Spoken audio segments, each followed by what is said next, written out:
Hello అండి, నమస్తే. నేను మీ సంధ్య. వెల్కమ్ టు సంధ్యాస్ వంటల పుస్తకం. ఈరోజు మన వీడియోలో ఫిష్ ఫ్రైని చాలా సింపుల్గా క్విక్గా చేయొచ్చు. ఈ విధంగా మీరు ఒకసారి ఫిష్ ఫ్రైని ట్రై చేయండి. చాలా సింపుల్గా ఫిష్ ఫ్రైని తయారు చేసుకోవచ్చా అనుకుంటారు.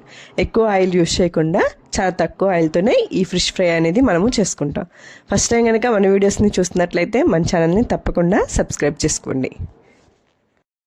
ఇప్పుడు నేను ఇక్కడ 1 కేజీ వరకు ముక్కలు అనేవి తీసేసుకున్నాను. ఇలా కట్ చేసుకున్న ముక్కల్ని ముందైతే పసుపు ఉప్పు వేసి వీటిని శుభ్రంగా 1-2 సార్లు బాగా కడుక్కోవాలి. ఇలా కడుక్కున్న ఫిష్ ముక్కల్ని పక్కన పెట్టేసుకోండి. ఇప్పుడు ఫిష్ ఫ్రైకి కావాల్సినటువంటి మసాలా ప్రిపేర్ చేసుకుందాం. ముందుగా ఒక ప్లేట్ తీసేసుకొని అందులోకి 2 స్పూన్ల వరకు కారాన్ని యాడ్ చేసేసుకోండి. ఈ విధంగా కారాన్ని యాడ్ చేసుకున్న తర్వాత ఇందులోకి ఏ స్పూన్ అయితే తీసుకున్నామో ఆ స్పూన్తో 1 స్పూన్ వరకు ధనియాల పొడి, 1/2 స్పూన్ వరకు జీలకర్ర పొడి, అలాగే 1 స్పూన్ వరకు గరం మసాలాని కూడా ఇందులోకి యాడ్ చేసేసి చిటికెడు పసుపుని కూడా ఇందులోకి యాడ్ చేయండి.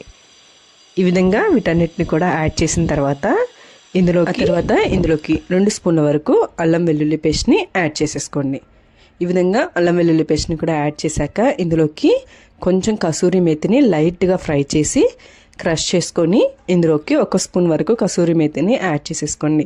ఈ కసూరి మేతిని యాడ్ చేసుకోవడం వల్ల మనకి ఫిష్ ఫ్రై అనేది చాలా టేస్టీగా బాగుంటుంది. అలాగే 1 స్పూన్ వరకు ఆయిల్ని యాడ్ చేసేసుకోండి. ఈ విధంగా ఆయిల్ని కూడా యాడ్ చేసుకున్న తర్వాత రుచికి సరిపడినంత వరకు సాల్ట్ అనేది వేసేసుకోండి. 1 స్పూన్ వరకు సాల్ట్ని తీసేసుకొని కొంచెం నిమ్మకాయని 1 దెబ్బ నిమ్మకాయని ఇందులోకి పిండుకోండి. ఈ విధంగా వీటన్నిటిని కూడా మనము యాడ్ చేసుకున్న తర్వాత ఒకసారిగా వీటన్నిటిని బాగా కలిసే విధంగా కలబెట్టుకోవాలి. ఇలా కలబెట్టుకున్న తర్వాత ఈ విధంగా కలుపుకుంటూ ఉండాలి. మనకి ఇప్పుడు మసాలా అనేది కొంచెం గట్టిగా అనిపిస్తే కనుక కొంచెం వాటర్ అనేవి మనము యాడ్ చేసుకుంటూ ఈ మసాలాని కొంచెం లూజ్గా కలుపుకోవచ్చు. ఇక్కడ నేను చూపిస్తున్న విధంగా ఈ విధంగా కలుపుకుంటే మనకి సరిపోతుంది. ఇలా కలుపుకున్న తర్వాత ఈ ముక్కలన్నిటిని కూడా మనం కడిగి పెట్టుకున్నటువంటి ముక్కలకి ఫిష్కి పట్టే విధంగా ఇలాగా అప్లై చేసేసుకోవాలి. 2 వైపులా మనకి మసాలా అనేది బాగా పట్టే విధంగా మనము ఇలా అప్లై చేసేసుకోవాలి. అదేవిధంగా మిగిలిన ముక్కలన్నిటికి కూడా ఇదే విధంగా మనము ఈ మసాలా పేస్ట్ అంతా అప్లై చేసేసుకొని పెట్టుకోవాలి. ఈ విధంగా అప్లై చేసిన తర్వాత వీటన్నిటిని మూత పెట్టుకొని ఒక 5-10 నిమిషాల వరకు పక్కన పెట్టేసుకుంటే తర్వాత స్టవ్ మీద ఫ్రై చేసుకోవడానికి వీలుగా ఉండేటటువంటి ఒక పెనం పెట్టేసుకొని ఆ పెనం కొంచెం హీట్ అయిన తర్వాత దాని మీద ఆయిల్ వేసుకోవాలి. ఆయిల్ కూడా మనకి హీట్ అయిపోయిన తర్వాత మనం అప్లై చేసి పెట్టుకున్నటువంటి ఫిష్ ముక్కల్ని ఇందులో పెనానికి సరిపడే మోయినంగా ఎన్నైతే అన్ని వీలుగా పెట్టేసుకొని వీటిని మనము ఫ్రై చేస్తూ ఉండాలి. ఈ విధంగా పెట్టిన 1 నిమిషం 2 నిమిషాల వరకు మనం వీటిని కదిలించకూడదు. కొంచెం సేపు ఫ్రై అయిన తర్వాత వీటిపైన కొంచెం ఆయిల్ని వేసేసుకొని ఇంకొక వైపుకి తిప్పుకోవాలి. ఈ విధంగా మనము అటు ఇటు కదిలించుకుంటూ మనం ఈ ముక్కల్ని సిమ్లో టు మీడియం మధ్యలోనే వీటిని ఫ్రై చేసేసుకోవాలి. హైలో పెట్టి మనము ఫ్రై చేసేసుకున్నామంటే అవి మాడిపోయి మనకి అంత టేస్టీగా ఉండవు. ఈ విధంగా సిమ్లో పెట్టుకొని మనం ఫ్రై చేసుకుంటే ముక్క చాలా మెత్తగా బాగుంటుంది. ఈ విధంగా 2 వైపులకి తిప్పుకుంటూ జాగ్రత్తగా మనం వీటిని ముక్క ఎరగకుండా ఫ్రై చేసేసుకోవాలి.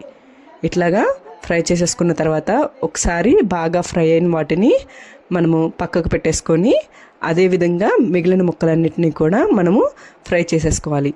ఒకసారి వేపుకున్న తర్వాత ఆ పెనం పైన ఉన్నటువంటి మాడిపోయినవి వాటన్నిటినీ మనము శుభ్రం చేసేసుకోవాలి. అంటే గరిటె కానీ మనం తీసుకున్న గరిటెతోటి దాన్ని అంతా ఇలా గీకేసామంటే దాని పైన ఉన్నటువంటి దంతా పక్కకు పోతుంది.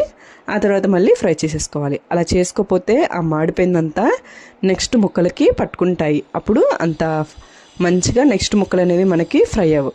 కాబట్టి జాగ్రత్తగా మనము దాన్ని క్లీన్ చేసుకునే విధంగా మళ్ళీ ముక్కలు అనేవి పెట్టేసుకొని మనము ఫ్రై చేసేసుకోవాలి. అదేవిధంగా మిగిలిన ముక్కలను కూడా మీరు ఫ్రై చేసుకుంటే సరిపోతుంది. చూసారా, చాలా సింపుల్గా ఈ ఫిష్ ఫ్రై అనేది చేసేసుకోవచ్చు. తక్కువ ఆయిల్ తోటి మనము టేస్టీగా ఈ ఫిష్ ఫ్రైని ప్రిపేర్ చేసేసుకోవచ్చు. మీరు కూడా ఈసారి నా స్టైల్లో ఒకసారి ఈ ఫిష్ ఫ్రైని ట్రై చేయండి. ట్రై చేసి ఎలా వచ్చింది ఏంటనేది నాకు కామెంట్ చేయండి. మీకు కనుక నచ్చినట్లయితే లైక్ చేయండి, షేర్ చేయండి. మరిన్ని వీడియోస్ కోసం మన ఛానల్ని తప్పకుండా సబ్స్క్రైబ్ చేసుకోండి. Thank you for watching.